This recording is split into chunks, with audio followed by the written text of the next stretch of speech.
Hello po sa inyo mga ka-Jansky, kumusta po kayo? At ngayong araw na ito ay meron na naman po tayong bagong ibabahagi sa inyo na kung saan ito po ay mga simpleng paraan para mas lalo pang maka-attract ng good luck na yan sa usaping yaman man o pananalapi. So ngayong araw na ito, bago po natin simulan, ay nais ko lang pong i-promote sa inyo mga ka-Jansky para po sa mga gusto ng mga pampaswerte. Kung kayo po ay mga problema sa inyong mga negosyo, sa inyong mga trabaho, sa inyong mga career, o kung kayo po ay mahilig maglaro ng anumang uri ng sugal, ay meron po tayong pampaswerte dyan. Sa mga interesado po ay mag-PM lamang po kayo sa akin. So mga ka-Jansky, napakabilis nga po naman talaga ng panahon. So hindi po natin nakakalain na sa susunod ng mga araw, okay, ay mag 2024 na, okay? Dahil ngayong buwan na ito ay Nobyembre at sa susunod po ay Disyembre, okay? So mabilis lang po ang panahon. So kung kayo ngayong taon na ito ay hindi man kayo masyadong pinalad at para tayo po ay tuloy-tuloy na swertihin at mas lalo pang lumapit ang swerte sa atin at ang kapalaran po ay papabor sa atin sa year 2024. Alam nyo ba na ang 2024 ay Year of the Wooden Dragon, okay? Meron po tayong mga pamamaraan na tayo po ay pwede natin gawin, umpisan po natin sa ating pamamahay, okay? So, ang isang pamamaraan po nito mga ka-Jansky, ang pagsunod po ng Feng Shui. Ito po ay isang lumang tradisyonal na kung saan marami po ang talagang naniniwala dito at yung iba pa nga po ay nagpapabayad, okay? Para lang po masiayos dahil ito po ay nakakatulong para magkaroon po ng balanse yung enerhiya sa ating pamamahay. Dahil kung lalo na po sa inyong pamamahay ay puro negatibong enerhiya, okay? So, kailangan natin mabalanse dyan kasi kahit ano po yung pagsusumikap natin gagawin, ay ito po ay nahahadlangan, okay? So, para po magiging balanse at tuloy-tuloy po ang daloy ng swerte. So, kinakailangan po sa pagpasok po ng bagong taon, kailangan po yung umpisa natin sa ating pamamahay sa paglilinis, okay? So, ayun po sa Feng Shui na kailangan mag-declutter po tayo ng mga gamit sa mga bahay na hindi na po natin kailangan, yung mga hindi na po gumagana o yung pwede na po natin itapon o wag po tayong mahiling magtambak, okay? Dahil dito po naiipon yung mga negative energy. So, kailangan mag-declutter po kayo, linisan nyo po iyan, okay? Especially po kung meron po kayong mga gamit na nakalagay dyan sa isang, alam mo, sa ilalim po ng inyong mga kama.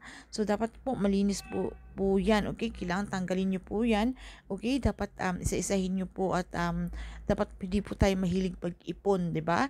Especially po dyan sa ating mga pitaka, mahilig po tayo maglagay dyan ng mga resibo na hindi naman po kinakailangan. So, yung mga perang papel nyo po ay dapat po isaayos nyo po, i-organize nyo po lahat, okay? Dahil iniisip po ninyo minsan tila kay lagi po tayong kinakapos, lagi po tayong gipit sa pera. So, dahil ito po isang dahilan din, di makapag-flow po ang energy. So, kailangan po mag-declutter din po kayo dyan sa inyong mga pitaka, okay? Tapon nyo po yung mga hindi na po kailangan. Ganun din po sa inyong pamamahay. So, kailangan maiayos yan para magiging masagana, okay, ang inyong pamilya at maging maganda ang takbo sa inyo ng 2024. And then, susunod naman dyan mga ka-Jansky, dahil nga itong 2024 ay Year of the Wooden Dragon. So, kailangan po maglagay po tayo ng mga palamuti na, syempre po na mula po sa mga kahoy, especially po halimbawa maglagay po tayo ng mga paintings, okay, na may mga laron po ng mga kahoy or palamuti po sa inyong mga pamamahay or pwede po kayo mga sofa ninyo na made in wood, okay, or kahit ano pa man, basta para lamang po ma-invite po yung energy, okay?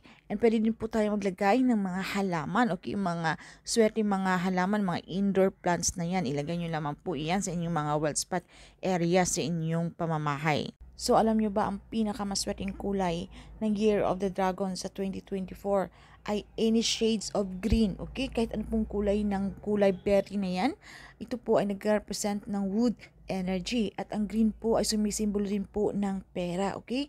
So, para kayo po ay siswertihin, okay? Magsuot lamang po kayo nito, okay, ng mga kulay green, especially po kung halimbawa, meron po kayong mga transaksyon o may mga kinalaman sa pera. So, para ito po ay magsisilbing good luck, okay, magsuot lamang po kayo ng kulay green na yan. At sa pagsapit po ng bagong taon ng 2024 mga ka-Jansky, ay huwag niyo pong kalimutan na punuin niyo dapat ang inyong mga lalagyan ng inyong mga asukal, ng inyong mga asin at ng inyong mga bigas, okay? Itong tatlo po ay huwag niyo po itong kakalimutan na wala po itong laman. Dapat ito po ay puno para po magiging sagana, okay, ang takbo ng inyong pamumuhay sa taong 2024. And then, kailangan po ay maglagay din po tayo, okay? Yung sa mga mga area ng mga mabibigat na mga pakiramdam na feeling nyo dito po sa area ito ay meron pong mga negative energy. Halimbawa po, itong nilagyan nyo po ang isang lugar na ito ng mga tambakan nyo po, okay? Feeling nyo po marami pong mga negative energy dito, pwede nyo pong lagyan ito ng asin, okay? Lagyan nyo lamang po ito sa lalagyan or platito, mga kajansky, or sa baso, okay? Lagyan nyo lamang po ito ng asin, okay? Para po sisipin nito ang mga negative energy na yan, okay? Para po sa pagpasok po ng bagong taon na yan ng 2024 ay magiging maganda po ang pagpasok at yung kapalaran po ay papabor sa atin.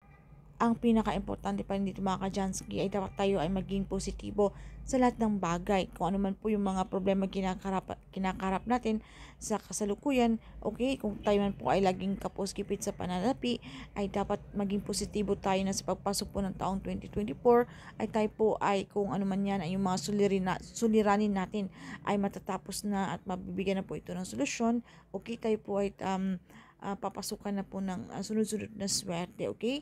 Na kung ano man po, kung hindi man po ganun kagandahan yung inyong 2023, okay? Sa pagpasok ng 2024 na yan, ay inyo pong i-embrace, okay? Na isa puso sa isip nyo na po at pagganahin nyo po ang inyong law of attraction. Mga magagandang bagay lamang po ang ating iisipin na mangyayari na po ang lahat ng ito, okay? Sa taong ito ng 2024. At syempre mga kajansky, okay, ito rin ay isa sa pinaka-importanting sangkap na sa ating pong pamamahay. Ipairalin po natin yung pagmamahalan, pagtutulungan, okay, pagkakaisa. Dahil po kung kahit ano pong pampaswerte yung ilalagay natin, pagsunod po sa mga pungsoy na yan, kung kayo naman po yung pamilyang nakatira dyan ay hindi po nagkakasundo, lagi po kayo nag-aaway, lagi po kayo nagmumurahan. So ito po ay nakaka-invite po ng mga negative energy na yan, okay? So tila-kaila po talaga ng swerte pag ganito. So, kinakailangan iwasan nyo po yan, okay? Dapat po kayo pong mga talagang mismong magkapamilya ay dapat kayo po ay nagkakasundo. Dahil kung ano man po yung mga problema o unos ng mga problemang darating sa inyo ay magiging magaan lamang at kayang-kaya nyo po, especially po kung bawat isa po sa inyo ay nagkakaisa at kayo po ay nagtutulungan at nagmamahalan. So, tandaan natin mga kajansky, itong mga pampaswerte isang gabay o inspirasyon lamang. Nasa atin pa rin po ang may control at tayo pa rin po ang gumagawa ng ating kapalaran. So, hindi po dapat tayo ay maging tamad at wala na po tayong gagawin dahil mag-rely na lang po tayo dito sa ating pampaswerte. So, hindi po ito ganon. Dapat po ipagpatuloy pa rin po natin yung ating pagsusumikap. Tayo pa rin po ay magsipag, okay? Gumawa pa rin po tayo ng mga bagay kung paano po tayo umangat. Huwag po nating hayaan na sa isang araw ay wala po tayong gagawin o hindi po tayo maging produktibo.